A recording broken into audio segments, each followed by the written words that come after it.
باور بکن که صبح دگر باره می دمد، مژگان آفتاب بروی تو می خمد. باور بکن که فصل نوی نغمه می رسد، گل باز در بهارگه تازه می چمد. آن رفتنی که آمدنی تر ز هر کس است، از نفحه معطر آینده می شمد.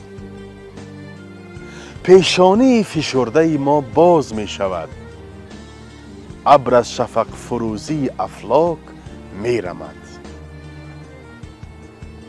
ای دل مگو که سلسله یلداست عمر ما، باور بکن که صبح دگر باره می دمد.